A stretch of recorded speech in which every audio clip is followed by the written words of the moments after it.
네, 안녕하세요. 국립현대미술관 학예연구사 채연입니다. 네, 오늘이 바로 2026 MMCA 아카데미 시즌2 상반기 마지막 강연일입니다. 횟수로는 8회지만 거의 기간으로는 3개월 정도 잊지 않으시고 꾸준하게 참석해 주신 분들께 진심으로 감사의 말씀을 드리고요. 또 6회 이상 참여해 주신 분들에게는 오늘 입장할 때 수료증을 드렸습니다. 축하드립니다. 네, 오늘은 TV가 예술이 될 수 있을까? 백남준의 질문들을 따라가며 라는 제목으로 박남희 백남준 아트센터 관장님의 강연으로 진행이 됩니다. 관장님은 미술 현장과 이론을 오가시는 기획자, 평론가, 그리고 연구자이신데요. 현재 백남준 아트센터 관장으로 계시면서 백남준의 예술 정신을 현대적 기술 환경으로 이어가는 다양한 프로젝트를 총괄하고 계십니다. 2022년에는 제주 비엔날레 예술 감독, 2019년 국제 전자예술 심포지엄 예술 감독, 2018년 국립 아시아 문화전당 ACT 페스티벌 운영을 총괄하신 바 있습니다. 관장님께서는 오늘 비디오 아트를 창안한 작가 백남준의 활동을 TV라는 키워드로 풀어주실 예정인데요. 백남준은 오늘날 세계적으로 가장 유명한 한국 작가 중에 한 사람이지만 저희가 이제 이름은 친숙하면서도 굉장히 작업 면면을 보면 여전히 좀 낯설고도 새로운 질문들을 던지고 있다고 생각이 됩니다. 평생에 걸쳐서 TV 그리고 또 그와 접목된 새로운 기술들을 이용해서 좀 일방향이 아닌 쌍방향의 시도를 계속을 해온 작가라고 할 수 있겠는데요. 오늘 강연에서는 백남준의 대표작들을 따라가면서 그가 TV를 통해서 어떤 새로운 예술 언어를 만들었는지 살펴보려고 합니다. 아울러 오늘날의 인터넷 또 인공지능 SNS 환경 속에서 백남준 작업이 어떤 의미를 가지는지도 함께 생각해보면 좋은 시간이 될 것 같습니다. 그러면 지금부터 박남희 관장님을 모시고 강연을 시작하겠습니다. 큰 박수 부탁드리겠습니다.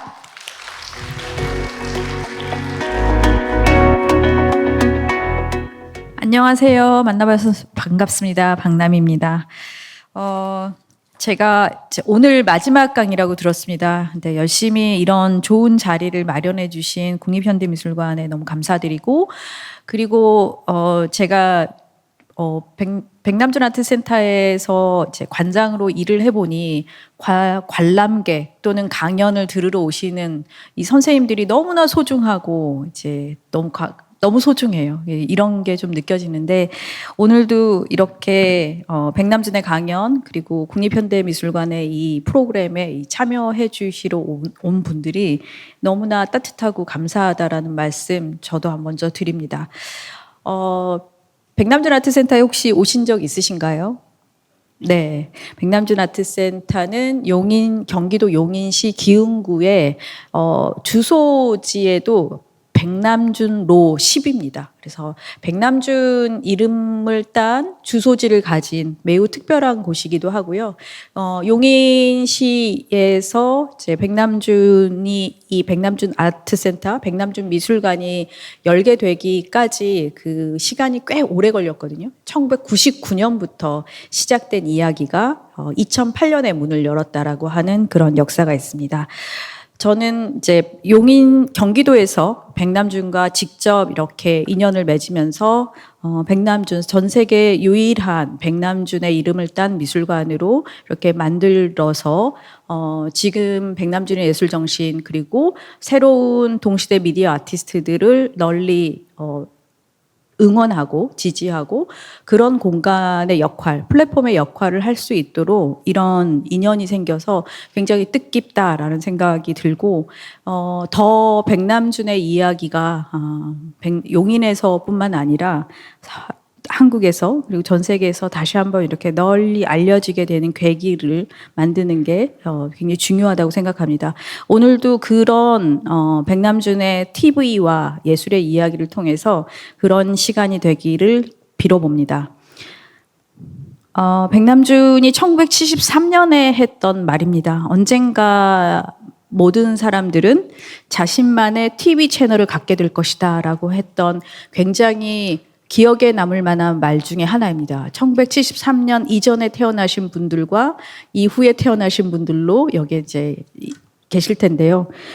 우리가 전 세계에 텔레비전이라고 하는 일방향 소통에 익숙해 있었던 시절에 TV 채널을 갖게 될 것이다라고 하는 이야기를 꺼냈을 때 아무도 정말 확신하지 못했었습니다. 그런데 지금은 저희가 TV 채널이라고 말을 하지만 우리만의 자신만의 SNS의 계정들을 갖고 있고 글로벌 미디어의 채널들을 갖고 있는 걸로 보면 백남준의 1973년의 이 말이 어쩌면 어느 정도는 실현되고 있는 것 같습니다. 네, 이거 한번 보겠습니다. 올해 1월 1일에 백남준 20주기를 기념하며 SBS 꼬꼬무라고 하는 아주 대중적인 프로그램에서 지난 가을부터 8월 말부터 이제 준비를 하시더라고요. 그래서 했던 부분인데 꼬꼬무라는 이 대중 프로그램이 백남준을 굉장히 간략하게 잘 설명을 해주더라고요. 잠깐 한번 보여주시면 좋겠습니다. 어떤 남자가 무대에 올랐어. 연주가 시작됐어. 그런데 기괴한 연주를 이어가다가 피아노를 도끼로 내리치기 시작해. 그리고 나서는 무대를 나가버려. 시대를 앞서간 괴짜 혹은 천재. 스마트폰과 1인 미디어 시대를 70년대에 정확하게 아주 정확하게 예견한 사람이 있었어. 바로 백남준. 세계 최초로. TV를 예술적 도구로 활용한 거야. 이건 혁명에 가까운 행보였어. 끊임없는 도전 정신. 또 실험적인 작품 등을 통해서 어떤 메시지를 남기고 싶었던 걸까? 네. 꼬꼬무의 예고편에 나온 부분인데 백남준의 그 다양한 시각들을 한꺼번에 이제 많은 대중들이 이해할 수 있도록 쉽게 이제 구성된 부분이었습니다. 괴짜 예술가다, 천재다, 1인 미디어 시대를 열었다, 그리고 TV를 최초로 예술적인 도구로 이용했다라고 하는 말들이 나왔습니다. 백남준 아트센터는 조금 전에 소개해드린 것처럼 이런 모양으로 생겼습니다. 피아노 모양으로 생겼습니다. 전체 건축물 전체가 그랜드 피아노 모양을 하고 있고 백남준이 애초에 음악으로부터 출발했다라는 것의 어떤 아이덴티티가 건축물에도 녹아들어 있습니다. 그리고 건축물 전면에 들어있는 미러 글라스는 마치 텔레비전 모니터에서 이제 스크린이 올라가는 것처럼 구성되어 있습니다. 그래서 건축물도 백남준스럽게 그 정체성이 들어가 있는 공간이다라고 생각하시면 좋을 것 같습니다. 그리고 이제 백남준의 이야기를 꺼내면서 이제 좀 생각해 볼 대목이 우리가 예술이라고 하는 범위에 대한 문제입니다. 오늘 TV에 대한 이야기들을 꺼내기 전에 우리가 알고 있었던 예술의 형식들, 그리고 특히 미술이라고 하는 장르 안에서 예술들을 어떻게 규명할 수 있을까라는 생각들을 좀 하게 됩니다. 맨 좌측에 있는 이제 그림 원시 구석기 동굴벽화입니다. 그리고 그 밑에 백남준의 작업이 있습니다. 저 작업이 징기스칸의 복권이라고 하는 1993년에 만들어진 작업이고 베니스 비엔날레에서 저 작업으로 황금사자상을 받게 되는 아주 영광스러운 작품입니다. 우리는 다양한 미술을 경험하고 있습니다. 그런데 이 다양한 동서양의 다양한 그 미술 안에서 TV, 기술, 기계 이런 이야기들을 꺼냈던 사람들은 그렇게 많지 않았었습니다. 백남준의 이야기의 시작은 1963년으로 이제 거슬러 올라가겠지만 예술사에서 그를 어떻게 기억하고 있는지 기록하고 있는지를 볼 필요가 있을 것 같습니다. 예술 또는 예술가, 예술의 역할은 무엇인가, 그리고 예술가라고 하는 사람들이 하고 있는 일들이 무엇인가라는 것들을 생각해 보면 저희가 1400년이라고 하는 하나의 시점을 선정해 봤습니다. 왜 1400년이냐? 저희가 르네상스 이전에는 대부분 예술가의 이름이 남아있지 않습니다. 그 이전에 예술에 만들어진 거의 대부분의 예술들은 신의 또는 종교에 의해서 만들어진 예술들은 특별한 작가의 이름이 나타나지 않습니다. 르네상스에 가서야 예술가의 이름이 등장하죠. 그렇죠? 그래서 예술가라고 하는 이름이 등장했던 1400년부터 쭉 이렇게 오면 저희가 예술가의 역할 안에는 때때로는 학자, 때때로는 과학자, 기록자, 창조자, 개발자, 미래학자, 소통가 이런 역할들을 어떤 한 가지 또는 두 가지 뭐 이렇게 자기 역할들을 하면서 예술가가 그 자기의 창조적인 역할들을 확인할 만들어가면서 진행을 했습니다. 백남준에게서는 매우 특별한 이런 학자, 과학자, 기록자, 창조자, 개발자 그리고 미래학자, 소통가라고 하는 이 역할들이 중층적으로 예술가의 개념 안에 백남준이라는 예술 개념 안에 들어가게 됩니다. 이 부분 굉장히 특이한 지점이고 저희가 노란 큐브가 이제 그 여러분 보이실 텐데 그 노란 큐브의 첫 번째 박스 안에 1963이라고 하는 숫자가 써 있습니다. 백남준이 처음으로 텔레비전을 이용해서 이제 전시를 만든 해입니다. 그 전시 제목은 음악의 전시라고 하는 부분이고요. 그리고 두 번째 노란 박스 역시도 기억을 해야 되는 횟수라 제가 노란 박스 안에 넣었는데 1984년입니다. 1984년은 인공위성을 이용해서 세계를 연결하는 이원 생방송으로 예술을 만들었던 해입니다. 적어도 텔레비전과 인공위성이라고 하는 특별한 기술을 이용해서 예술 안으로 들어오게 된 아주 특별한 경험을 만들어놨던 그런 시점입니다. 백남준이라는 예술가를 기억할 때 이 두 시점을 한번 생각해 보시기 바랍니다. 그리고 제가 아주 큰 지금 1920년부터 2000년을 넘어서는 시점까지 다양한 연표들로 즐비한 이 지도를 하나 가지고 왔습니다. 우리가 생각보다 미술은 너무 어려워 라고 말씀하시는 거는 저렇게 다양한 영역들이 서로 얽히고 설켜 있기 때문에 미술 하나로 규정할 수 없습니다. 그런데 그 와중에 백남준은 비디오 아트라고 하는 이름으로 이렇게 역사적 기록을 가지고 있습니다. 여기 있죠? 네. 요런 그 미술사 안에서, 예술사 안에서 백남준의 기록은 무엇인가라고 하는 거를 한번 찾아봤는데요. 저희가, 미술사의 요약본이라고 하는, 챕터 보면은 백남준은 여전히 비디오 아트의 제 창시자, 비디오 아트 영역에 1960년에 백남준과 빌 비올라가 이제 비디오 아트라고 하는 영역의 대표 선수다라고 이렇게 명명하고 있습니다. 백남준의 출발은 60년대 이런 비디오라고 하는 영역으로부터 출발을 하고 있습니다. 나는 TV를 피아노처럼 다룬다.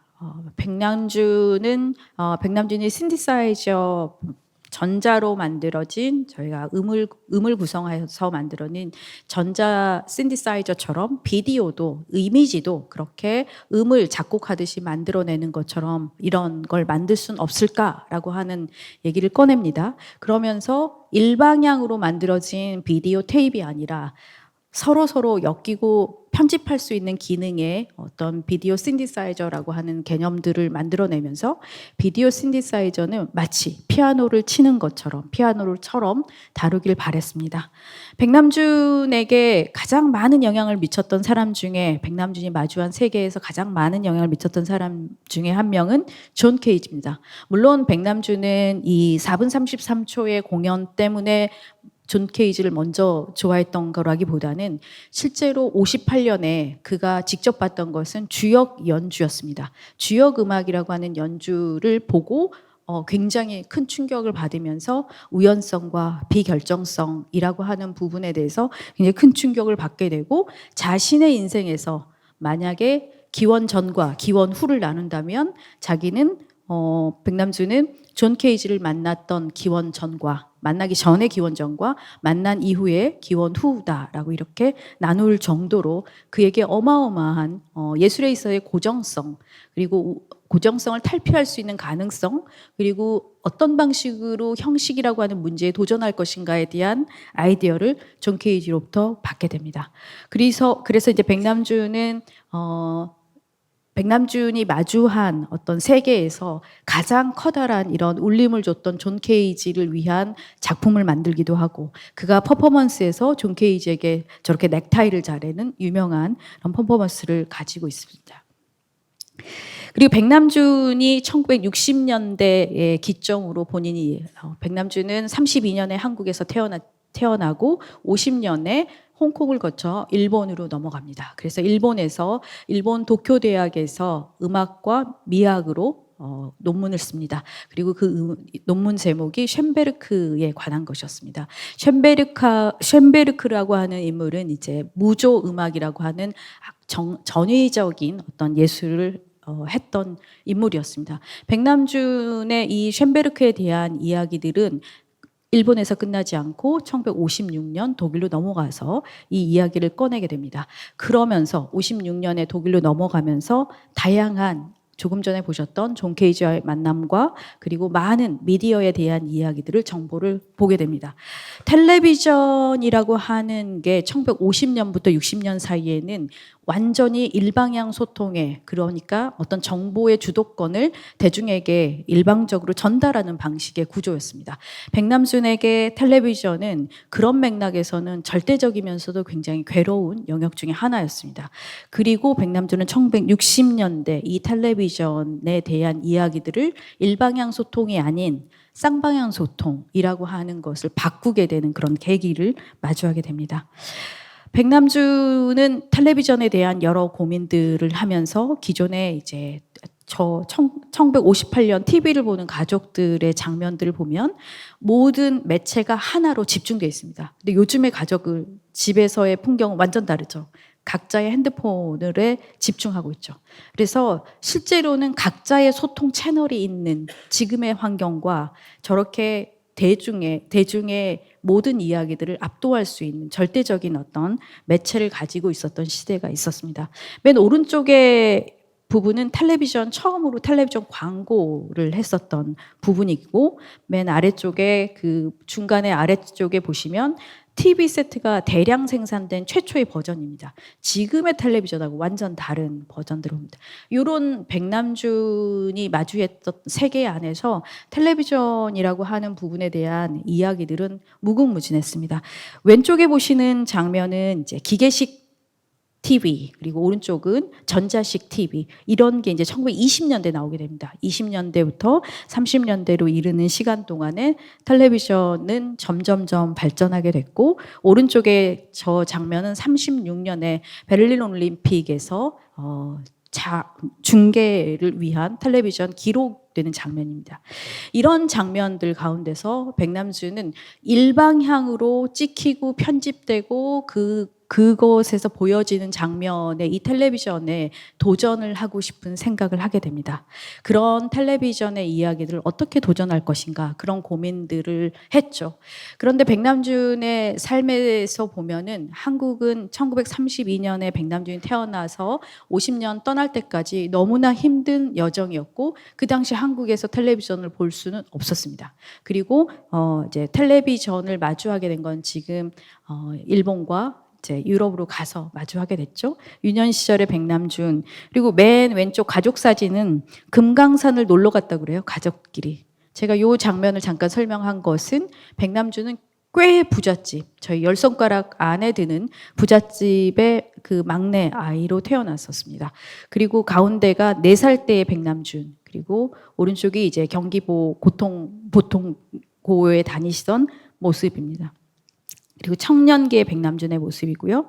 저희가 백남준의 이야기를 개인사와 예술 얘기를 1시간 안에 끝내는 건 굉장히 어려운 일이라서 간단히 말씀을 드리면, 저희는 한 5시기 정도로 백남준 나눌 수 있을 것 같아요. 처음 56년 정확히 갔지만 58년부터 63년기가 첫 번째 이제 음악을 파괴하고 텔레비전이라고 하는 매체에 들어가는 시기가 63년까지고, 두 번째는 뉴욕으로 이주합니다. 뉴욕으로 이주해서 본격적인 비디오와 텔레비전의 이야기들을 꺼냈던 시기가 64년부터 72년이고, 그리고 73년부터 83년까지는 뉴욕, 보스턴, 디셀도르프에서 비디오 조각이라고 하는 것들을 이제 본격적으로 고민하던 시기이고, 이때 이 시기에 전자 초고속도로라고 하는 개념을 만들어냅니다. 1984년부터 92년까지가 이제 어떻게 보면 우리가 인공위성이라고 한 걸 이용해서 전 세계를 연결할 수 있는 가능성에 대해서 고민했던 시기고, 93년 베니스 비엔날레 독일관 대표로 나가서 황금사자상을 받게 되는 시점이고, 그리고 2006년도에 백남준은 마이애미에서 이제 돌아가십니다. 이런 시점이었고, 백남준의 세계관에 대해서 얼마나 넓고 다양한 많은 그 백남준을 비빔밥에 비교하기도 하고, 굉장히 융합형 의 전형이라고 얘기하기도 하고 총체 예술가라고 불리우는 다양한 이름들은 백남준이 펼쳤던 작업의 세계가 회화나 조각이나 단지 설치에 머물러 있지 않았었기 때문입니다. 지금 보시는 작품도 백남준이 이제 카셀 도큐멘타에서 선보였던 작업들입니다. 자동차 안에 텔레비전 모니터를 넣고 그리고 모차르트의 음악을 틀었던 이런 대단히 규모가 상상했었던 것보다 굉장히 다양했다라는 걸 아실 수 있을 것 같습니다. 백남준 예술사 개요를 연표로 작성했지만 여러분들한테 이게 굉장히 많은 사건들이 있었기 때문에 제가 이거 좀 넘어가겠습니다. 백남준의 그 세계들을 보여주는 제가 바닥에 쭉 깔린 이 구겐하임 미술관의 이 장면들을 먼저 펼쳐지면서 백남준에게 텔레비전은 일종의 환경이었고 세계 전체를 아우르는 그런 부분이었다라는 걸 잠깐 보여드리고 싶었었습니다. 이런 방금 같은 이제 스케치를 보셨고요. 그러면 백남준의 이 TV라고 하는 것과 이 안에서 예술이라고 하는 것은 어떻게 만나서 얘기가 되는 건가? 첫 번째는 백남준은 텔레비전을 가만두지 않았습니다. 일방향으로 나오는 텔레비전을 그 안을 분해하고 조립하고 조작해서 새로운 걸 만들어냅니다. 두 번째, 백남준이 TV에 집중했었던 가장 커다란 이유 중에 하나는 시간이라고 하는 텔레비전이라고 하는 것이 시간을 흘러서 예술을 경험하게 하는 시간예술이라고 하는 구조를 가지고 있었기 때문이었고 결국 그것은 비디오 아트라고 하는 영역을 개척하게 만들었습니다. 그리고 백남준이 굉장히 도전적으로 얘기했던 것 중에 TV는 몸, TV와 몸의 결합입니다. 이거는 샬럿 모어맨이 실제로 그 착용했었던 살아있는 조각을 위한 TV 브라라고 하는 작품들을 보면 실제로 이걸 착용하고 연주할 수 있게 만들어 보기도 합니다. 그리고 TV는 백남준에게 TV는 쌓이고 옆에 놓고 즐비하게 만들면서 새로운 형태의 형식을 만들어냈습니다. 조각이 되기도 하고 건축이 되기도 합니다. 그리고 TV는 TV에서 나오는 방송이라고 하는 영역으로 세계를 연결하고 그리고 그걸 우주에까지 닿으려고 하는 그런 질문들을 갖고 있었습니다. 그러면 우리는 이 5개의 질문과 그리고 TV 이후에는 무엇이 올 건지 함께 생각해 보면 좋을 것 같습니다.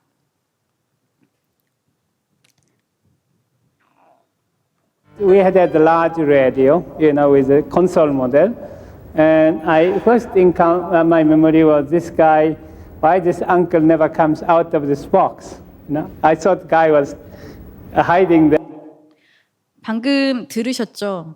백남준이 이렇게 말합니다. 텔레비전하고 라디오의 구분을 그 당시에 1960년대는 백남준이 그렇게 얘기를 하죠. 라디오 속에 사람들이 들어가서 이렇게 말을 하는 줄 알았다. 그게 텔레비전인 줄 알았다라고 이렇게 상상하시는 그런 대목이었습니다.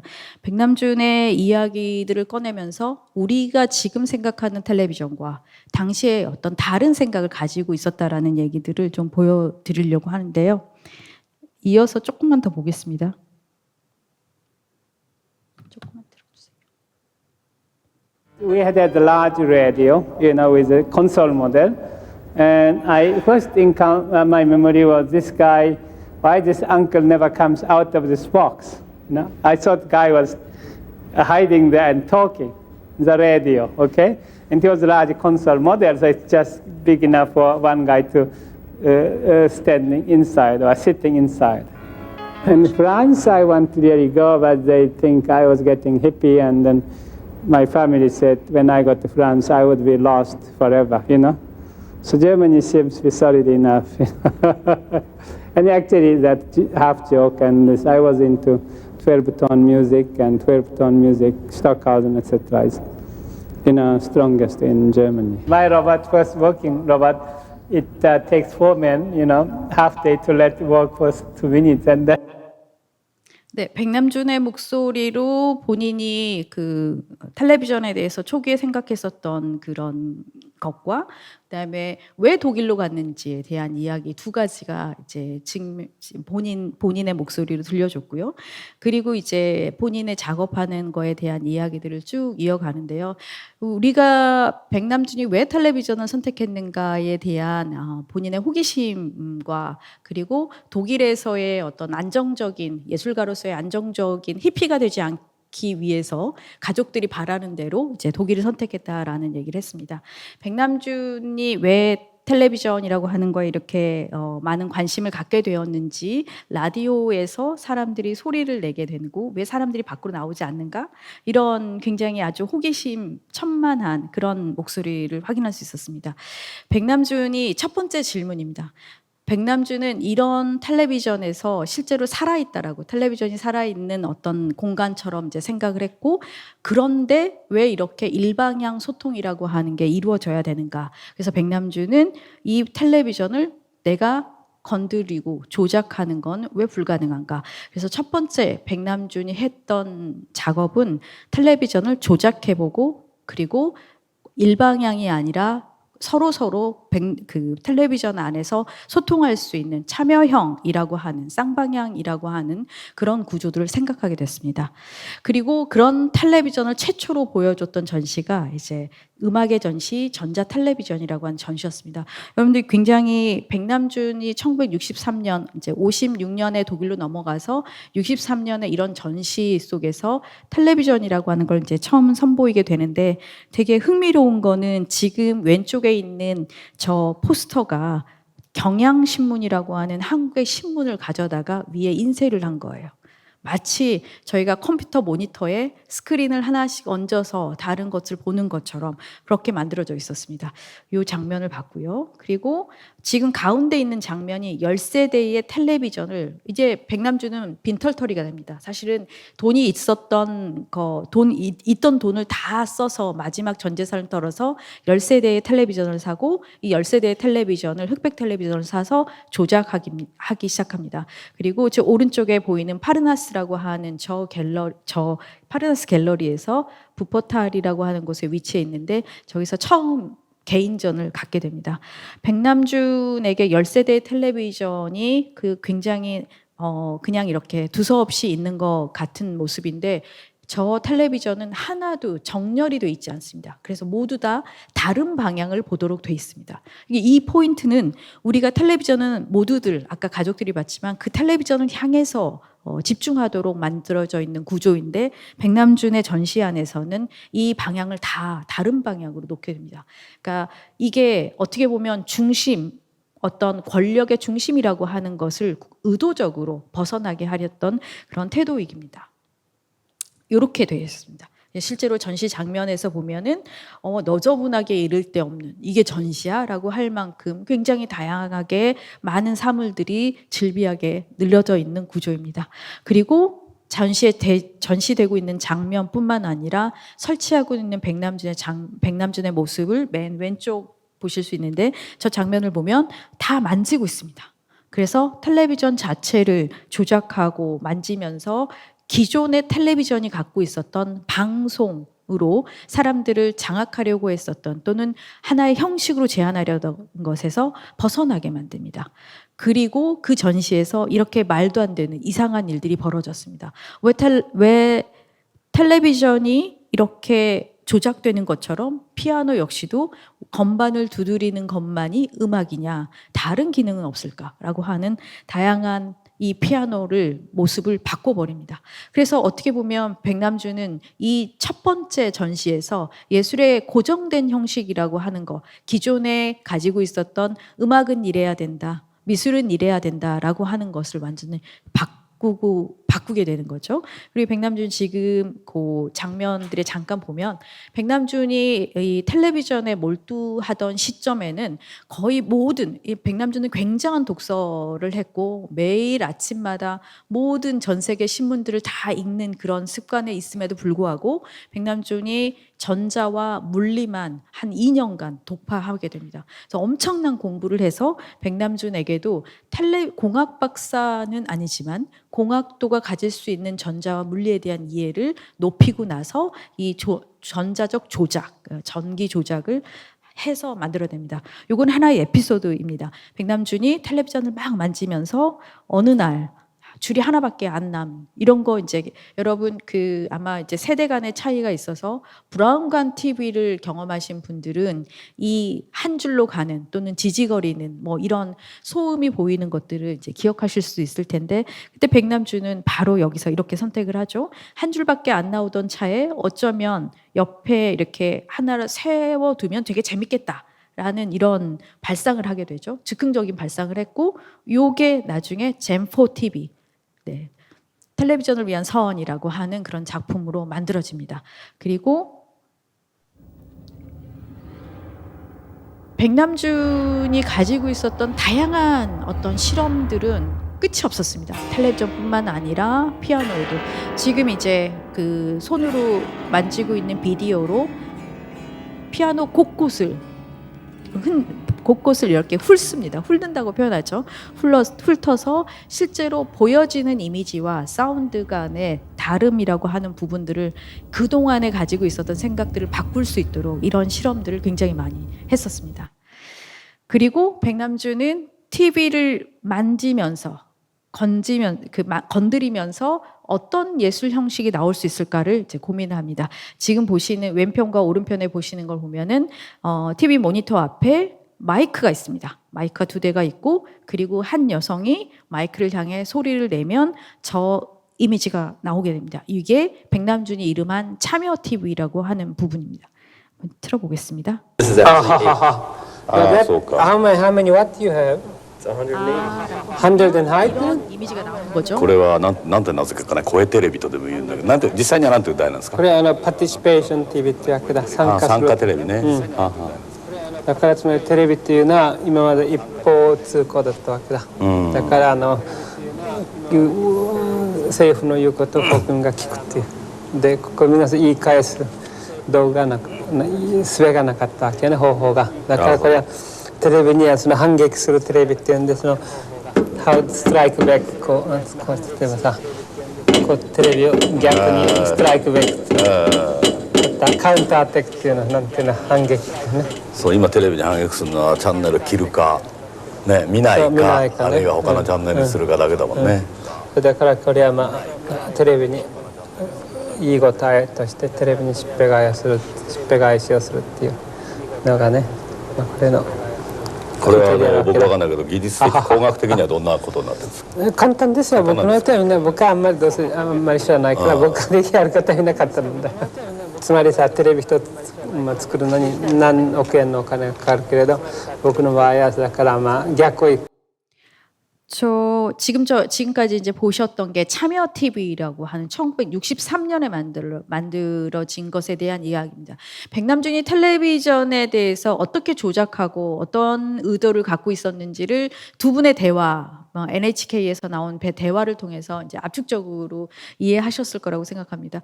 백남준은 그렇게 얘기를 하죠. 정부에서 일방적으로 보여주는 그 정보만을 받게 되는 그런 텔레비전 말고 서로 참여해서 서로 같이 만들어내는 TV를 만들고 싶었어라고 하는 거를 명확하게 얘기합니다. 그게 이제 쌍방향 TV의 시작이고 그리고 참여 TV라고 하는 우리도 참여해서 만들어내는 그러니까 예술가가 자신의 작품을 완결 형태로 놓는 것이 아니라 관람객이 실제로 거기에 참여함으로써 작품이 완성하게 되는 공동 제작자의 개념이라고 하는 것도 만들어졌습니다. 그리고 니슨 텔레비전도 잠깐 볼까요? 이게 백남준이 초기에 이제 텔레비전을 건드리면서 반응하게 만드는 것입니다. 그래서 저 앰프를 가져다 두면 화면이 이그러지는 이런 장면들을 실험을 했습니다. 그래서 실제로 이제 그 모니터, CRT 모니터 앞에 저 앰프를 가져다 대면서 화면의 왜곡이라고 하는 걸 직접 만들어냈습니다. 사실은 이렇게 한다는 것 자체가 백남준은 우리는 지금 그냥 하나의 사실로서 백남준이 텔레비전을 왜곡하고 조작했어 라고 얘기를 하지만 대부분의 사람들은 텔레비전에 대해서 이렇게 가까이 접근하는 거에 대해서 금기시하거나 또는 그러지 않아야 되는 물건이라고 생각했었던 거죠. 그런 부분에서 완전히 다른 생각에 있었던 사람이다라는 것을 생각하실 수 있습니다. 백남준이 TV에 반응을 영상을 그 만들어내는 것 중에서 제일 유명한 작품 중에 하나는 이 자석 TV라고 하는 작품입니다. 저 위에 있는 게 이제 말발굽 모양의 자석인데 저걸 전자력이 있는 자석을 통해서 화면을 조작하는 그런 만들어내는 그래서 쌍방향의 모습을 만들어냅니다.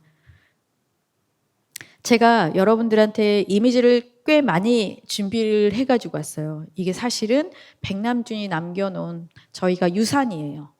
저희 이제 백남준 아트센터에 있는 비디오 아카이브에 있는 백남준에 관련된 기록들을 제가 조금씩 여러분들한테 다 지금 맛보여 드리려고 저희가 설명하는 것보다 백남준이 실제로 구현하는 것이 여러분들한테 훨씬 더 의미 있게 다가오지 않을까라는 생각이 들었습니다.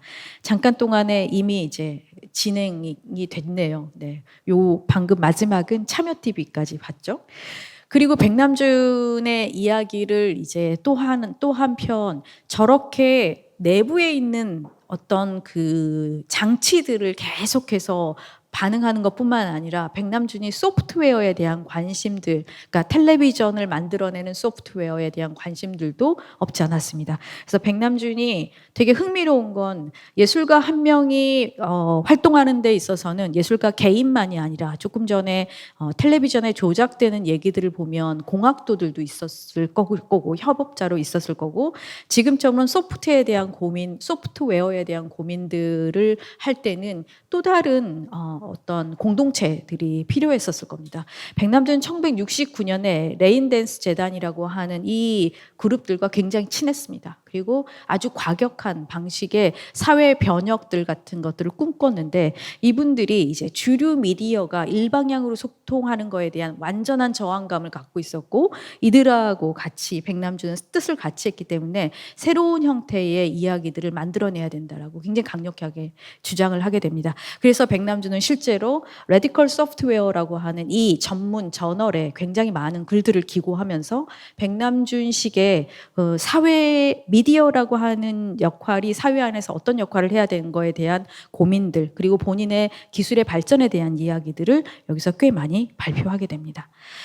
그리고 저희는 자연스럽게 레디컬 소프트웨어의 1969년에서 이제 저희는 비디오 아트 이야기가 나오는 시간 얘기로 넘어가겠습니다. 백남준은 시간이라고 하는 영역에 굉장히 중요한 방점을 두고 있었습니다. 왜냐하면 백남준은 애초에 음악을 하셨던 분입니다.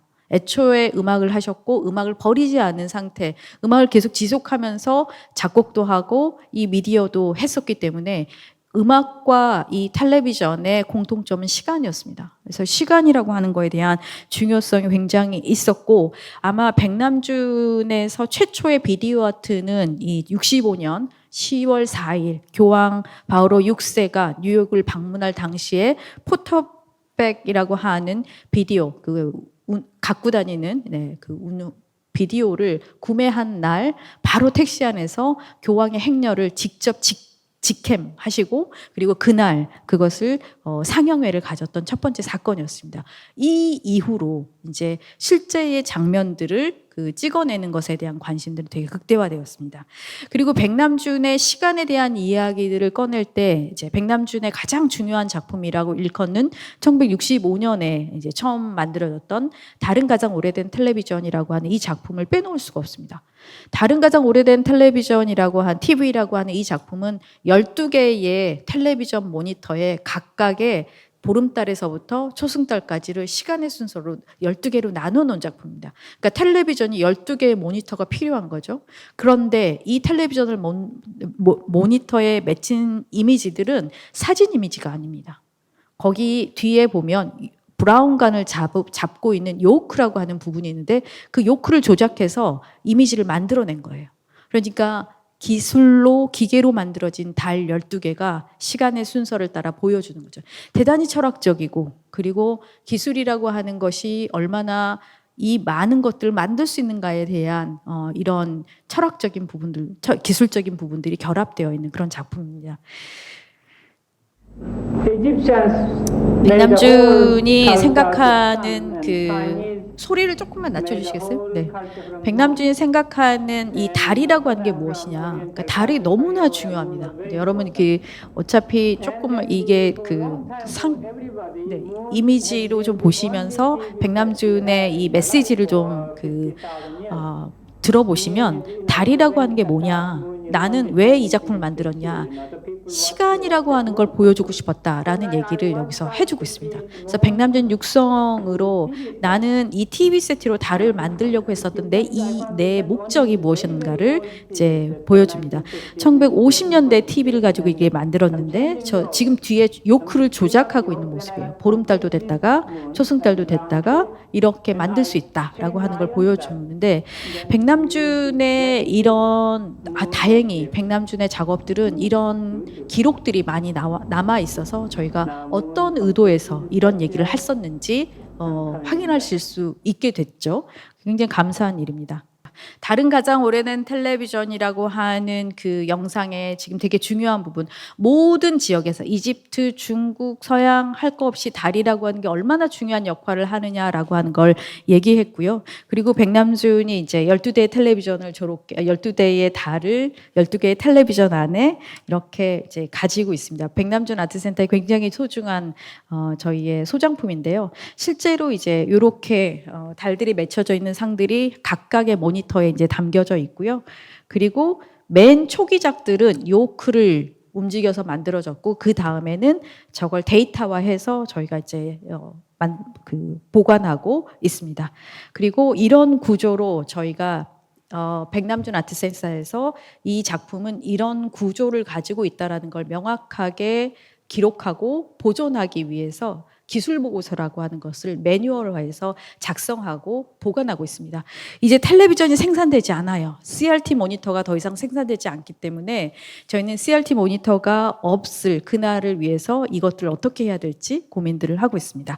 그리고 아까 말씀드렸던 그 교황 바오르 6세가 왔을 때 촬영했던 그 포터블 카메라가 이제 이런 것들이었습니다. 그리고 백남준은 그런 와중에 100압의 비디오 신디사이저라고 하는 걸 만들어냅니다.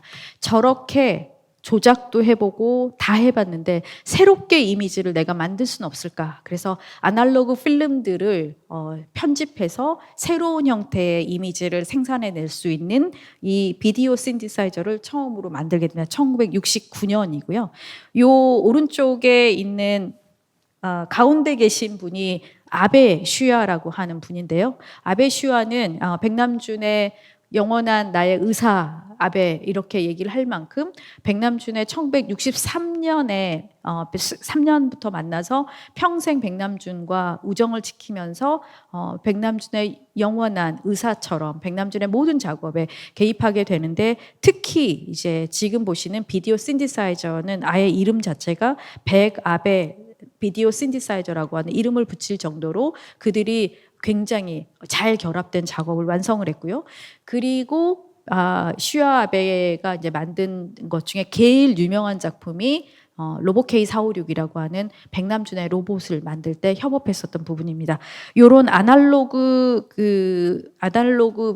비디오 내용 컨텐츠를 만들 수 있는 기계였고 아까 맨 첫 번째 얘기했던 것처럼 피아노처럼 치고 싶다라고 해서 앞에 부분에 좀 튀어나온 부분이 있는데 저런 마치 피아노를 치듯이 콘솔을 만질 수 있도록 저런 형태를 고안하셨던 것 같습니다.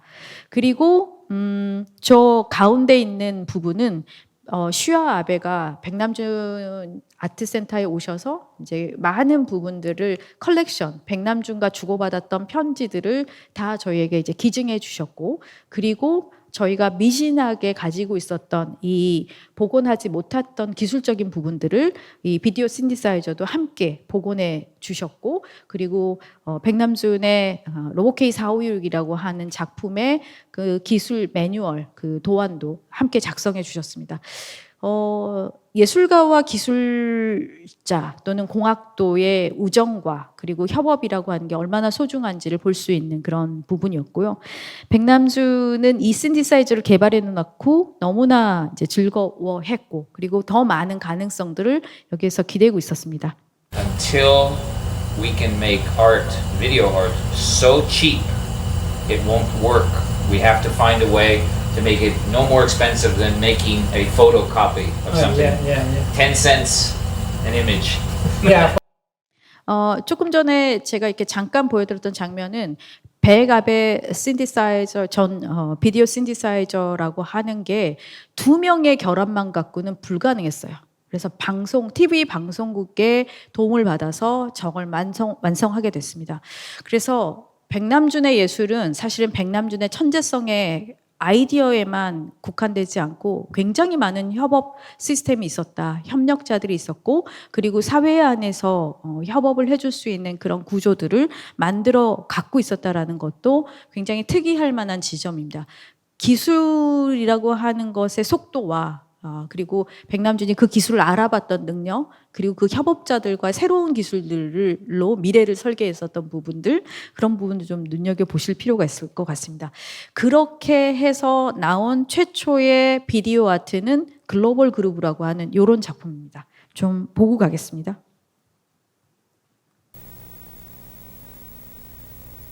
This is a glimpse of a video landscape of tomorrow, when you will be able to switch to any TV station on the earth, and TV guides will be as fat as the Manhattan telephone book.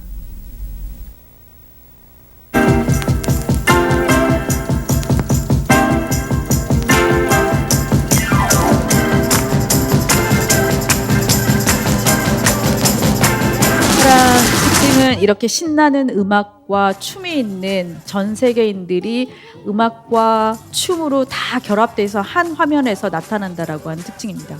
그래서 어떻게 보면 저 한 번도 만나본 적이 없는 지금 탭댄스와 부채춤이 한꺼번에 연속적으로 나타나기도 하고 이런 장면들이 계속해서 연결되어 있습니다. 그래서 전 세계인들이 실제로 이 비디오라고 하는 하나의 공간 안에서 공간 안에서 서로 이웃해서 있습니다. 또 하나의 이 글로벌 그룹의 굉장히 커다란 특징은 언어에 있어서의 그 자유로움입니다. 그러니까 랭귀지가 가지고 있는 한계들, 장벽들이 되게 많은데 그런 부분들을 춤과 이미지로 다 커버해서 서로 이해할 수 있도록 만든 굉장히 대안적 형태의 예술로 비디오 아트가 처음에 탄생했다라고 하는 것을 생각해 보실 수 있을 것 같습니다. 이 작품은 흥미롭게도 방송국의 협업으로 만들어졌고 실제로 TV 방송의 시간에 편성되어 있어서 이게 73년에 완성이 됐는데 74년 1월에 지금 요 장면에 보면 맨 위쪽에 백남준 얼굴이 보이는데 거기에 예스라고 이렇게 써 있는 부분이 TV 편성표예요. 여러분 옛날에는 저희가 아마 여기에 젊으신 분들은 이런 신문에서 TV 편성표에 아무런 관심이 없으시고 경험이 없으시겠지만 예전에는 신문을 받아서 이거 어떤 프로그램이 있지? 이걸 확인했거든요. 백남준도 그렇게 확인한 거예요. 그래서 본인이 74년 1월에 자기의 작품이 방송되는 야간 시간에 방송되는 저 작품의 시간대를 보고 되게 즐거워하셨던 거죠. 이렇게 얘기를 했고 백남준의 작품 중에 그 이후에 이제 많은 작품들이 만들어지는데 Must by 백남준이 만드는 머스라고 하는 굉장히 중요한 무용수죠. 머스 커닝햄이라고 하는 무용수고 백남준의 절친이었고 그가 비디오의 한 무대에 서 있습니다. 이 장면을 보면 저희는 지금의 비디오 영상에서 한 사람이 여러 모습으로 등장하는 거가 전혀 어색하지 않습니다. 근데 텔레비전에 익숙해 있었던 사람들한테 한 사람이 한 공간에 저렇게 3개가 등장할 정도로 했을 때는 굉장히 시간이라고 하는 것을 되돌릴 수 있는 비디오의 어떤 특성들을 이제 생각하게 됐죠. 이런 부분이었고요. 백남준의 실험들은 상당히 다양합니다.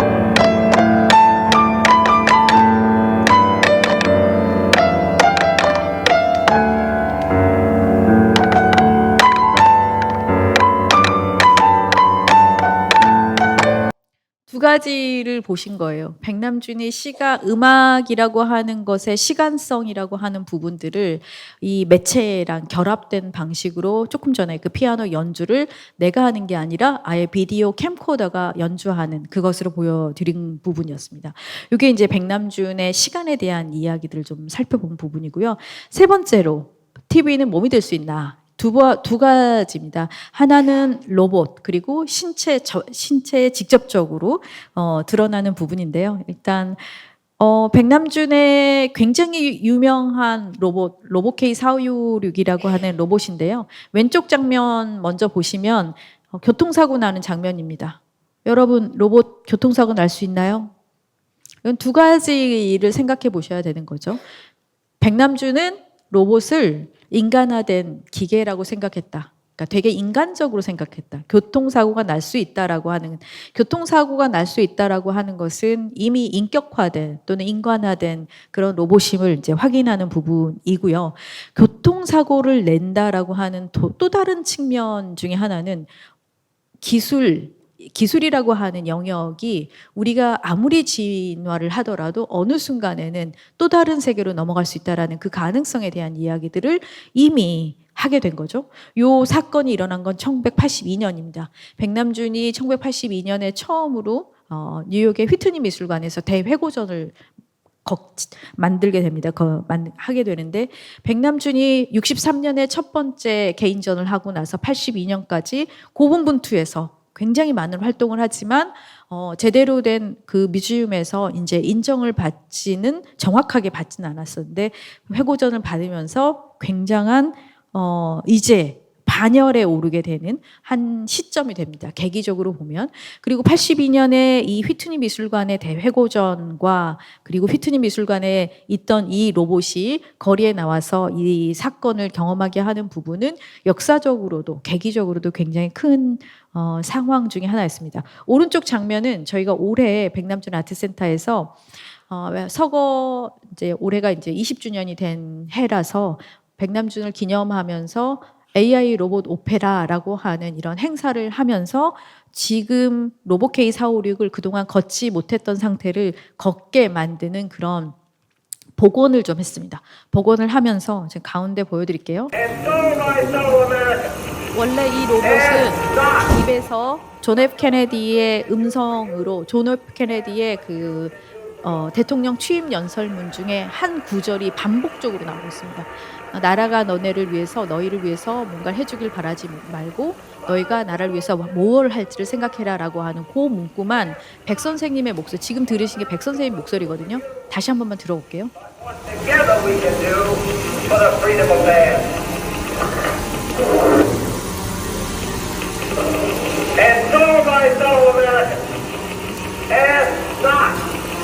What your country can do for you, ask what you can do for your country.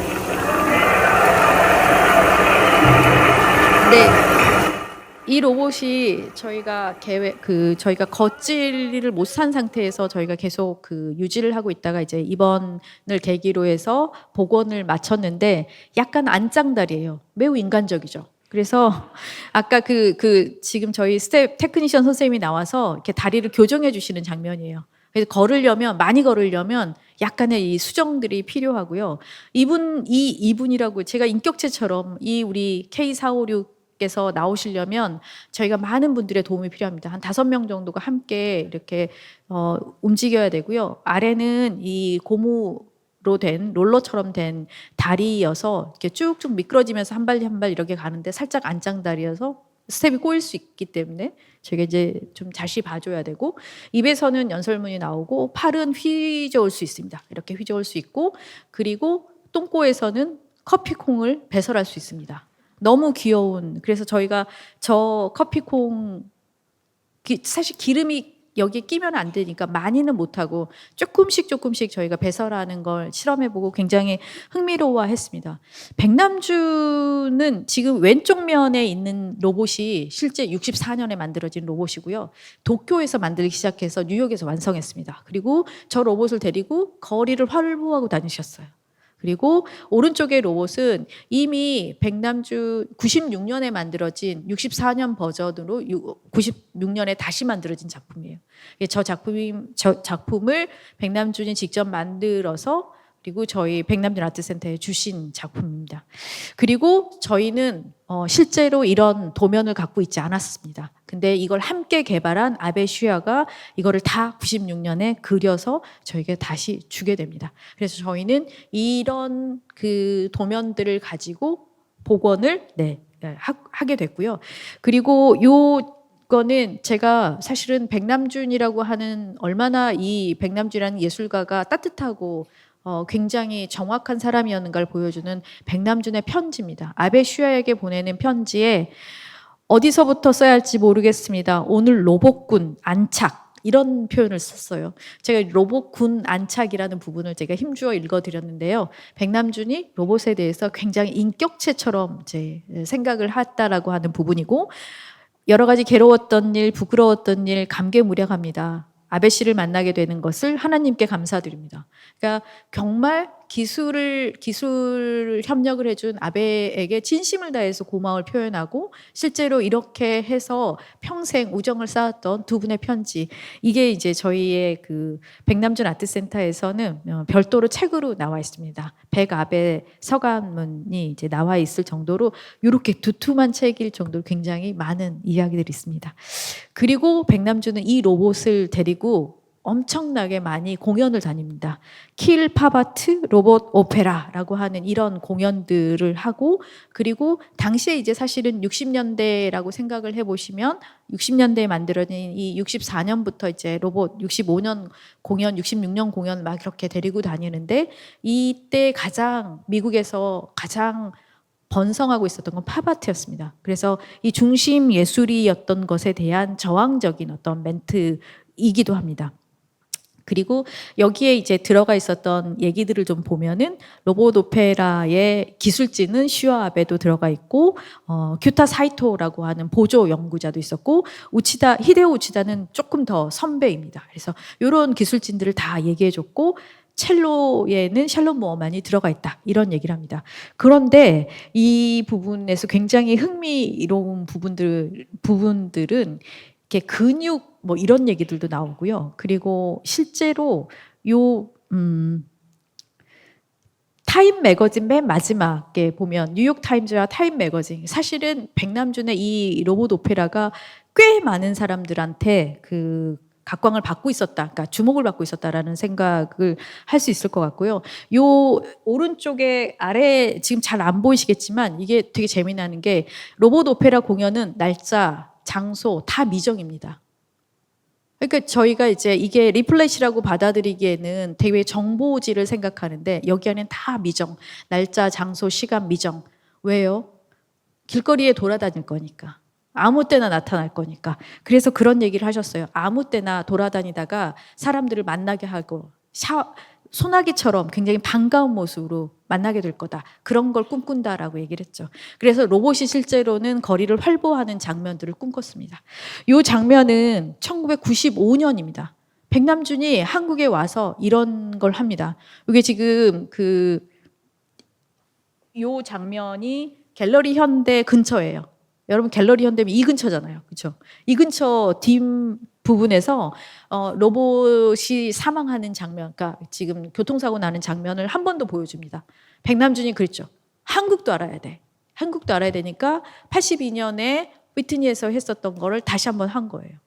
그때 지금 아마 여러분들 뭐 얼굴 보시면 아시는 분들 다 있을 거예요. 유명하신 분들 좀 있죠. 그때 다 와서 보셨어요.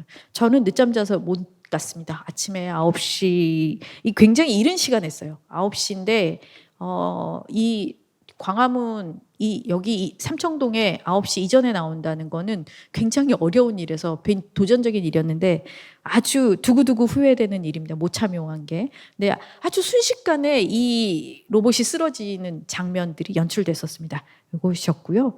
그리고 이제 오른쪽에는 백남준이 1990년에 했었던 퍼포먼스 이고요. 굿 퍼포먼스인데 요 장면이 나와서 저도 한번 광고하겠습니다. 백남준 아트센터에서는 올해 이제 백남준 생일이 7월 20일인데요. 며칠 안 남았죠. 7월 20일에 백남준이 요셉 보이스를 위해 추모굿을 했던 것처럼 추모굿 퍼포먼스를 했었던 것처럼 저희도 이제 퍼포먼스를 준비하고 있습니다. 그래서 백남준과 가장 인연이 깊은 과천의 다다익선 앞에서 출발해서 백남준 아트센터로 오게 되는데 백남준이 이때 추모굿 형식을 동해안 별신굿이라고 하는 형식을 취하고 계셔서 저희도 그 형식을 갖고 장장 8시간에 걸쳐서 1시부터 9시까지 8시간에 걸쳐서 굿 퍼포먼스를 진행할 예정입니다.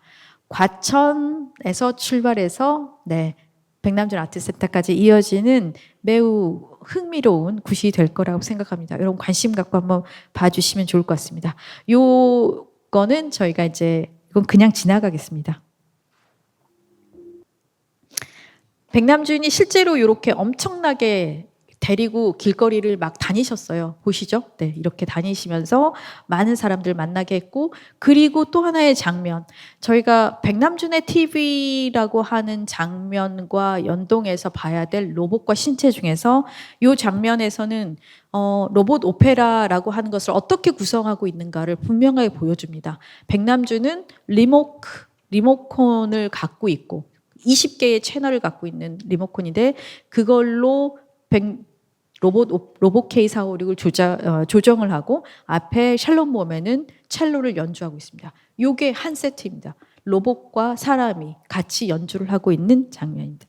그리고 TV는 몸이 될 수 있는가라고 하는 요 작품은 요 장면은 지금 샬롬 모멘이 그 가슴 부위에 착용하고 있는 게 브라입니다. 그렇죠? 브라인데 모니터 2개로 된 조그만 모니터 2개로 된 브라이고 오른쪽에 있는 게 실제로 본인이 착용했었던 그 아주 조그만 소형 그 모니터입니다. 올 4월에 그 아모레퍼시픽 공간 앞에 있었던 가고시안 갤러리에 이 작품이 처음으로 왔었어요. 그래서 실제 착용했었던 이 작업을 원래 모만이 갖고 있었던 것을 에스테이트 그 켄 하쿠다 백남준 스튜디오에게 이거를 이제 기증을 한 거를 가지고 있으셔서 저희가 전시에서 볼 수 있었습니다. 실제로 이제 백남준은 웨어러블 TV까지 아이디어를 생각하니까 신체와 또는 로봇과 함께 할 수 있는 다른 장치로 만들었죠. 백남준 이렇게 이렇게 같이 이 샬롬 멤버과 함께 했던 장면들은 상당히 많이 남아 있습니다. 실제 그 첼로 안에 텔레비전을 구성해서 신체처럼 만들고 또는 첼로 대신 백남준이 스스로 몸이 첼로가 되기도 해서 첼로와 신체가 계속 이렇게 교환되는 방식으로 보여지는 작품들이었습니다. 저희가 백남준 아트센터의 첼로가 어떻게 관리되고 있는지 제가 잠깐 보여드렸고요. 텔레비전이 쌓이면 조각이 되거나 건축이 되거나 저희의 굉장히 중요한 작품 중에 하나는 TV 뷰처라고 하는 작품이고 1974년에 처음으로 만들어졌습니다. 백남준 작품에서 절대 잊어버리시지 마셨으면 하는 작품 중에 하나가 이제 이 TV 부처인데요. TV 부처는 백남준이 이제 굉장히 텔레비전을 실험하면서 제대로 팔지 못했던 작품을 제대로 팔지 못하고 있었던 1974년에 처음으로 스테델링 뮤지엄이라고 하는 네덜란드에 있는 미술관에서 이 작품을 삽니다. 동일한 부처가 있는 건 아니지만 작품을 사서 백남준이 드디어 이제 미술관이라고 하는 제도 안에서 백남준의 작품들을 컬렉션하게 되는 최초의 작품이었고 이후에 이제 많은 유럽의 미술관들에서 백남준의 TV 부단은 굉장히 유명해졌고 모두들 소장하고 싶어 했습니다. 보시다시피 그 부처가 저 앞에 그 부처가 마주하고 있는 장면 앞에 보면은 카메라가 달려 있습니다. 그 카메라로 계속 부처가 수행하는 모습을 그 텔레비전 모니터에 보여주는 순환적인 구조의 작업입니다. 이렇게 그 텔레비전과 부처 그리고 그 앞쪽에는 라이브니스를 책임지는 카메라가 모여 있는 이런 형태의 그림입니다. 그래서 수행적인 장면이다라고 하는 부분들을 느끼게 하는 부분인데 74년에 동일한 작품인데 백남준이 스스로 부처를 대신해서 그 앞에 앉아 있는 장면이 있습니다. 왼쪽에 보시는 장면이 그 장면입니다. 백남준이 생각했었던 TV 부다의 모습 그리고 이런 행위들이 우리가 다 개입될 수 있다는 걸 보여줬던 작업이고요. 백남준의 텔레비전이 쌓여서 이렇게 패밀리로 로봇 가족들이 만들어지면서 우리가 아는 백남준의 유명한 많은 인물들, 탑들 이런 것들이 이제 완성이 됐죠. 저희 이제 소장품 중에서 굉장히 인기쟁이 중에 하나가 슈베르트라고 하는 이 위에 이렇게 이 스피커가 너무 예쁘게 있어서 슈베르트와 참 잘 어울리는 찰리 채플린 이런 형태가 됩니다. 그래서 텔레비전이라고 하는 것들이 어떤 역할을 할 수 있었던가 하나씩 쌓아서 새로운 형태의 근데 저희가 이제 질문을 던지면서 신체에서 저희는 이제 쌓기로 넘어갔지만 결국에는 로봇 연장선상에서 또 다른 신체를 이 텔레비전이 만들어내고 있는 장면으로 이어서 생각하면 좋을 것 같습니다. 밥 호프라고 하는 작품이고요. 백남준의 그 로봇의 그 기본적인 부분들은 텔레비전을 쌓으면서 이런 조각적인 형태를 만들어졌고 텔레비전을 흩어놓은 이런 TV 정원 같은 작품도 있습니다. 1974년에 만들어졌고요. 저희 미술관에 이제 이런 대표적인 오시면 이제 만나게 되는 작품이 TV 정원이라고 하는 작품입니다. 백남준이 이제 2019년에 테이트 모던에서 대회고전을 했을 때 테이트 모던에서 한 5가지 정도를 백남준이 인류 역사의 미래를 예견한 5가지가 있다라고 얘기를 했는데 첫 번째가 사실 인터넷 없던 시절의 인터넷이라고 하는 개념, 정보 초고속도로라는 개념이 그런 개념이다. 그다음에 두 번째는 비디오로서의 예술로서의 비디오라고 하는 개념이 만들어졌다. 그다음에 글로벌 미디어. 저희가 갖고 있는 SNS나 모든 이런 것들이 이제 글로벌 미디어의 기능을 하게 될 거고, 그다음에 백남준이 이미 60년대부터 그 히피에 대한 이야기들을 꺼내면서 우리가 과학적으로 증명하지 못했는 또는 경제에서 타격을 가져오는 오일 쇼크 같은 것들이 우리 경제를 위기를 가져오게 될 거고, 그리고 우리에게는 환경의 이슈가 굉장히 크다라는 얘기를 했었습니다. 그래서 이 환경의 이슈들을 어떻게 하면 공생관계, 인간과 기술과 자연이 공생관계에 있을 수 있는가 이런 문제를 고민하게 했고요. 마지막 하나가 스마트폰에 우리가 향후는 1,001개의 어플리케이션이 있는 스마트폰이라는 말을 하시지 않으셨지만 전화기를 사용하게 될 거다. 그 전화기로 쇼핑도 하고 건강도 체크하게 될 것이다. 이런 얘기를 했어요. 그래서 한 5가지 정도의 미래 예견이 있는데 백남준의 그 작품 중에서 그런 5가지 중에서 4번째에 해당하는 어쩌면 환경에 대한 이슈를 먼저 고민하면서 기술과 인간이 자연과 어떻게 공생할 수 있을까에 대한 문제를 TV 정원 같은 이런 작업을 통해서 고민을 하셨던 것 같습니다. 생태에 대한 문제를 고민을 했고요. 백남준 아트센터에 오시면 두 작품을 항상 보실 수 있는데 조금 전에 보셨던 TV 정원하고 지금 보시는 TV PC라고 하는 이 작품입니다. 1974년, 75년 작품이고요. 이건 24대의 그 앞에 수족관과 뒤에 모니터가 연결이 되어 있는 그런 작품입니다. 너무 아름답죠? 지금 오른쪽 아래에 보시면 마치 그 춤을 추고 있는 머스 커닝햄인데 머스 커닝햄과 물고기가 같이 겹쳐서 보입니다. 백남준의 그 시야 또는 어떤 사물을 보는 또는 이런 이미지를 다루는 방식에서의 이런 작업들이 저희가 인간의 공존, 인간과 그 동식물과의 공존이라고 하는 모습들을 정말 하나를 고민하게 만드는 그런 작업들 중에 하나였습니다. 이런 구조로 이루어져 있고요. 네, 시간이 많지 않으니까 제가 좀 빨리 이 부분 넘어가겠습니다. 그리고 텔레비전이 쭉 쌓여서 만들어지는 실제 탑 모양으로 비라미드라고 하는 이 형태로 만들어진 작품. 백남준의 그 텔레비전 조작이 시작된 63년부터 시간을 거듭할수록 백남준에게 이 후기로 올수록 80년대를 넘어갈수록 굉장히 대형, 거대한 설치 형태로 넘어가죠. 그리고 이 작품은 실제로 보면 여러분 약간 누워서 보면 더 매력적인 이런 작업, 그러니까 저희가 천정 하늘에 매달려 있는 그런 비디오들을 정말 우리가 하늘을 대신해서 보게 되는 그런 장면들입니다. 굉장히 많은 작품들이 이런 모니터들을 쌓아서 만들어져 있고요.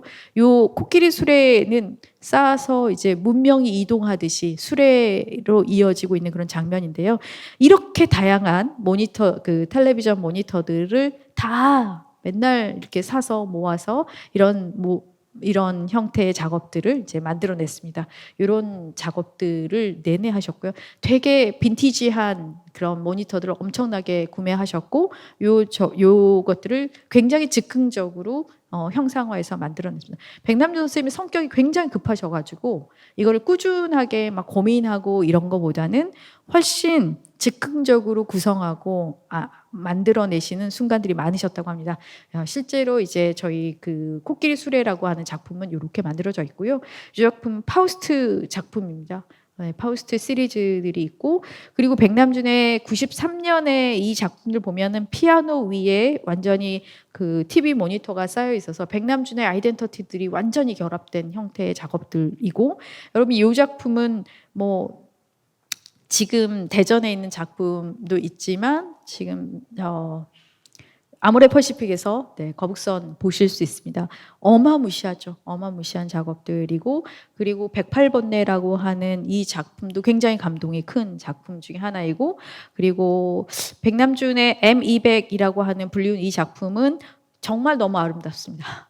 모차르트 그 사후 200주년을 기념해서 만들었던 그런 작업인데, 세 채널로 구성되어 있는데 음악도 아름답고 구조도 굉장히 단아한 그런 모양을 갖고 있습니다. 그리고 쌓으면 무엇이 될 건가라고 얘기를 했을 때 저희는 다다익선을 빼놓을 수가 없습니다. 네, 그리고 저 왼쪽에 있는 사진들은 백남준이 그때 그 92년 전시 때 오셔서 이 장면들을 보셨던 부분이고, 아마도 이게 지금 오래된 저희 아카이브에 있는 사진들이라서 지금의 모습하고는 살짝 느낌이 다르실 텐데 아주 오래된 사진이기 때문에 그럴 수 있을 것 같습니다. 그리고 백남준의 TV는 세계와 연결이 됐습니다. 위성, 지금 1977년에 카셀 도큐멘터에서 처음으로 오프닝을 퍼포먼스를 생중계하는 그런 실험을 합니다. 지금 요셉 보이스와 백남준이 앞에 이제 모습을 보시고 있죠.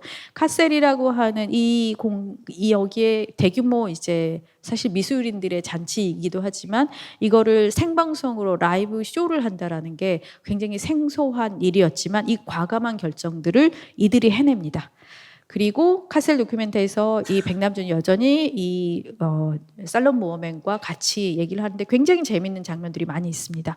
한번 보시고요. 그리고 1984년에 전 세계를 깜짝 놀라게 하고 그다음에 백남준을 전 세계 스타로 만들었던 게 굿모닝 미스터 오웰이라고 하는 작품입니다.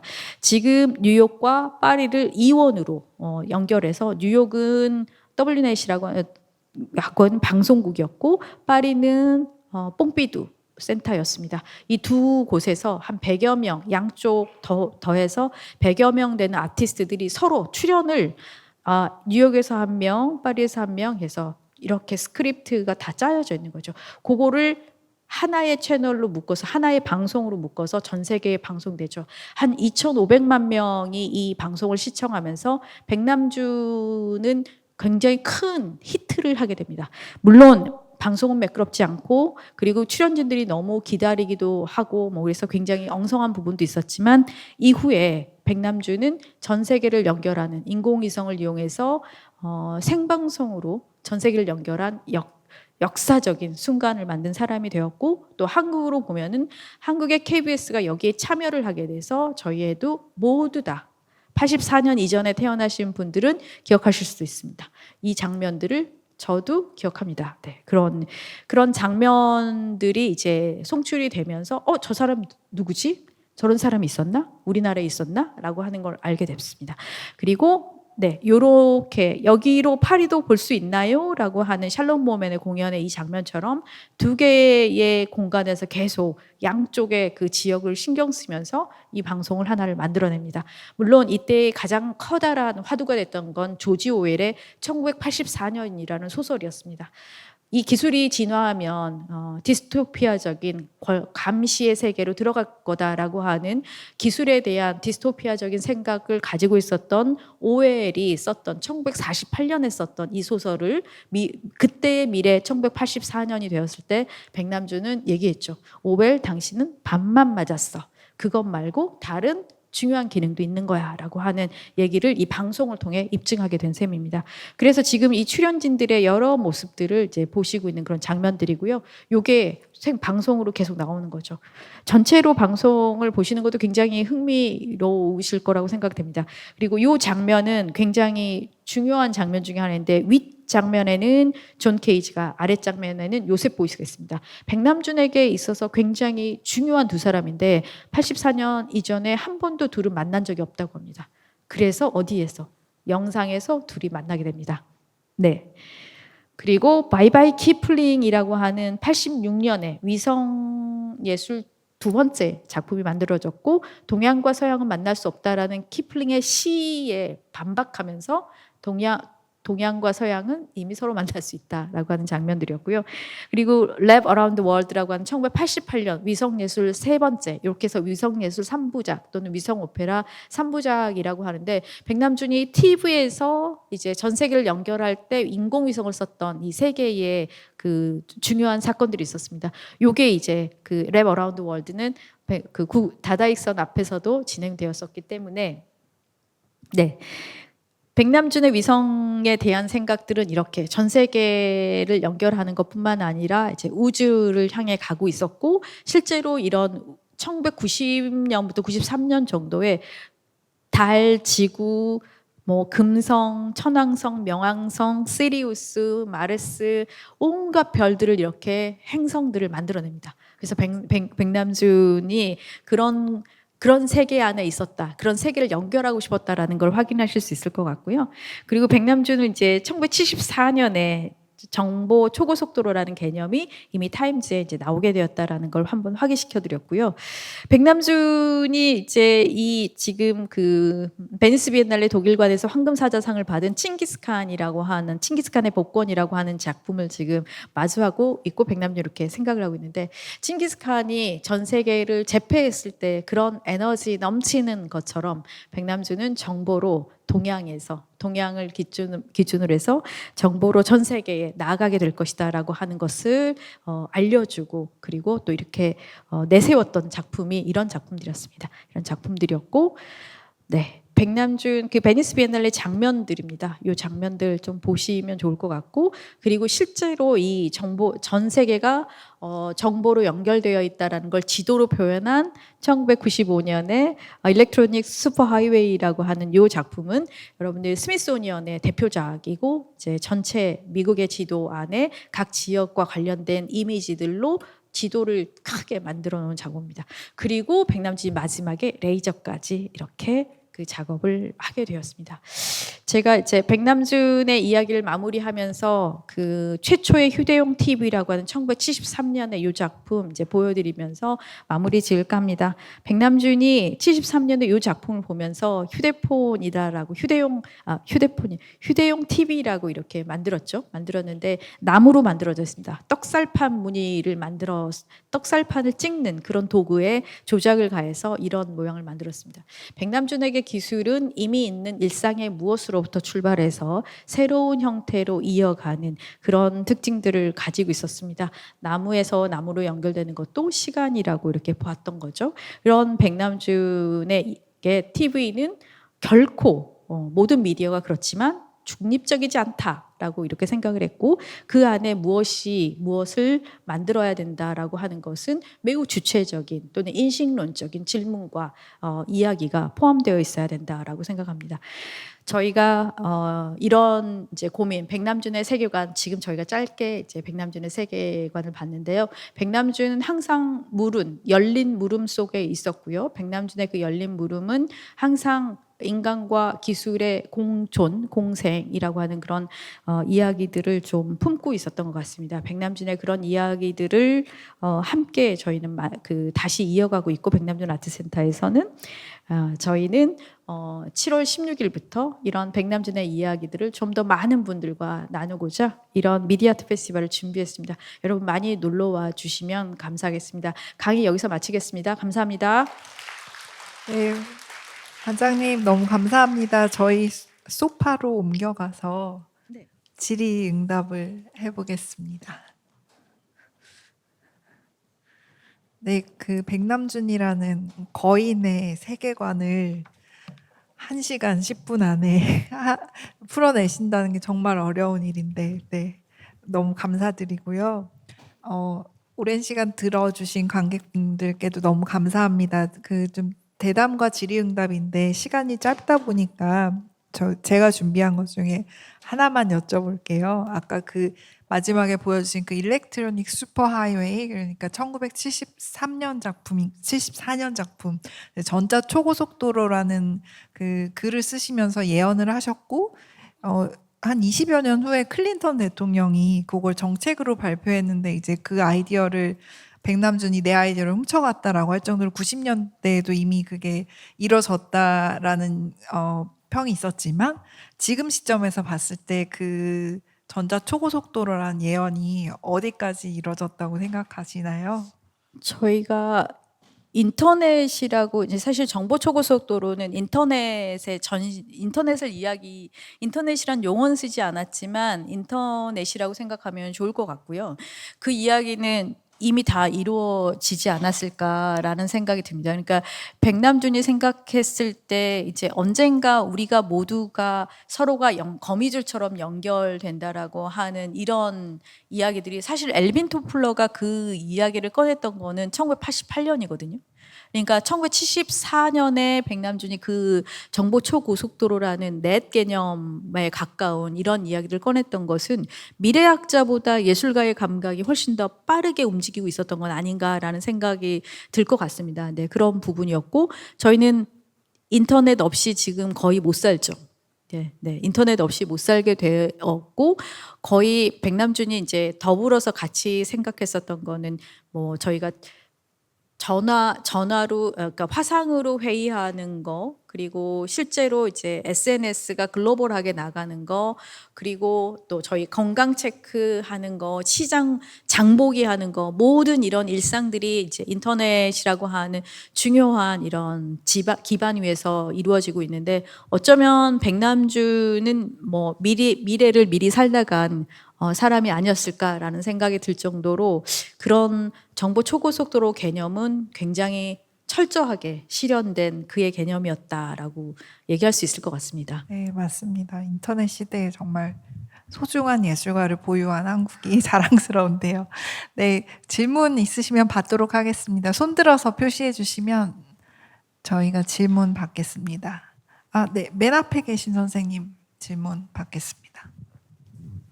안녕하세요. 오늘 총정리 진짜 초고속으로 해주셔가지고 감사합니다. 그런데 저는 궁금한 게 백남준의 작품이 과연 몇 작품이나 있을까? 그리고 어떤 데 다 소장이 되어 있을까? 그게 되게 궁금해요. 왜냐하면은 여러 미술관에서 백남준 아트센터를 포함해서 소장품이 되게 많은데 볼 때마다 막 갑자기 새로운 거가 또 툭 한 번씩 나타나고 하는 걸 제가 경험하면서 그 많은 전체 그 소장품이 다 정리가 되어 있는지 그거 궁금하거든요. 네, 따로 관리하는 데가 어디 있는지 그런 것도. 네.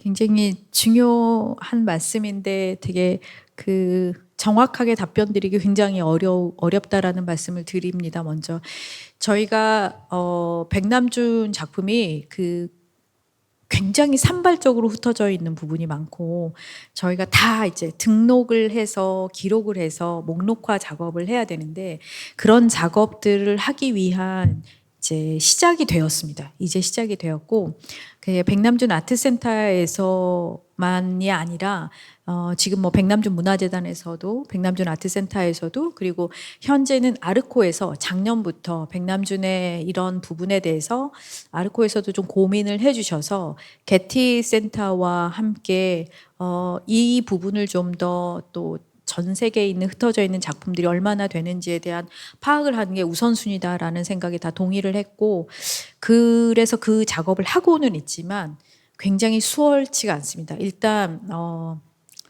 저희가 이제 추정으로 한 1000점 가까이가 백 선생님이 남겨놓은 작품들일 거라고는 생각하는데 추정일 뿐이고 리스트업이 완벽하게 되지 않았기 때문에 그 부분에 대해서 좀 자유롭지는 않고요. 그리고 각 기관 저희가 이제 미술관 같은 기관 말고 기업체에서 갖고 있는 또 개인이 소장한 이런 부분들의 파악이 굉장히 원활하지가 않아요. 그래서 이 부분들까지 되게 고민을 하고 소재 파악들을 지금 하고 있는데 이 부분이 아마 완성이 되려면 저희는 좀 몇 년간의 시간은 좀 더 걸릴 거라고 생각이 들고 있고요. 그냥 추정으로만 한 1000점 가까이가 형태가 남아 있다라는 걸로 얘기하고 있고요. 비디오 아카이브로 백남준 아트센터가 가장 많이 갖고 있는데 비디오 아카이브는 2285점, 푸티지 포함해서 비디오는 2285점으로 백남준 아트센터에서 수장하고 있는 게 이제 가장 많이 갖고 있습니다. 그리고 지금 한 기관으로 백남준의 소장품을 가장 많이 갖고 있는 기관은 백남준 아트센터이긴 합니다. 전 세계에서 한 기관에서 가장 많이 소장하고 있는 거는. 하지만 저희도 그렇게 크게 많이 갖고 있진 않아요. 그러니까 1000점이라고 봤을 때 저희가 추정하고 있는 1000점 중에서 반 이상을 갖고 있지는 않기 때문에 저희에게도 좀 파악은 지금 하고는 있습니다. 굉장히 어려운 질문이세요.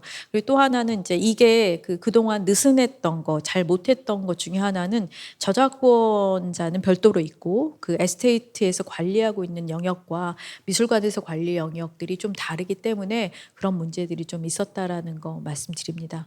조금 시간을 주시면 아마 아르코와 저희 이제 관련 기관들이 조금 힘을 합쳐서 100주년 전에는 그 목록이 완성되지 않을까 생각됩니다. 네, 너무 중요한 질문 해주셨네요. 감사합니다. 또 혹시 질문 있으실까요? 질문하고 싶으신 분? 제가 잘 보이지 않는데 혹시 안 계신가요?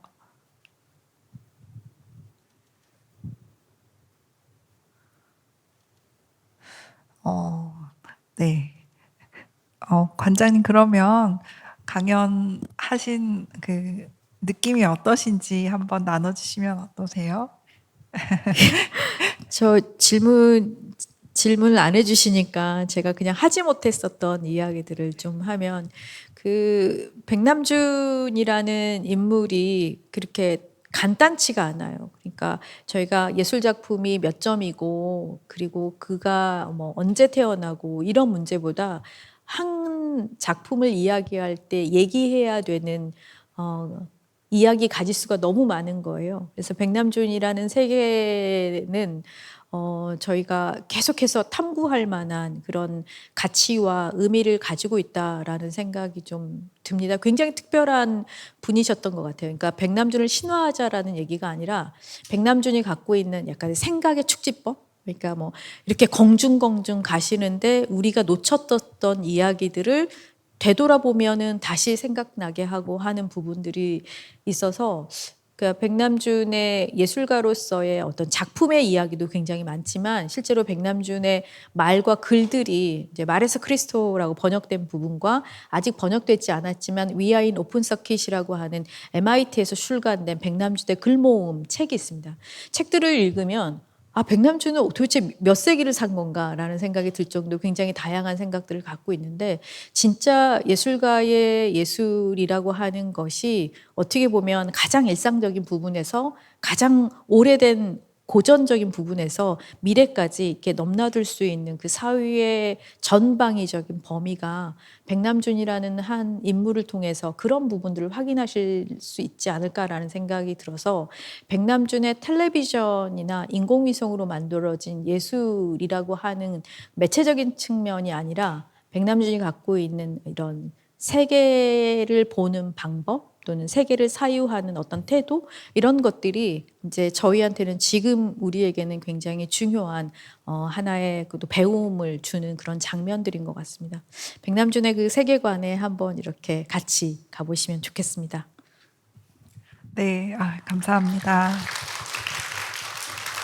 네, 이렇게 동시간대에 저희가 모여서 백남준의 육성과 또 작품을 감상하면서 또 관장님의 안내로 친히 들을 수 있어서 너무 소중한 시간이었던 것 같습니다.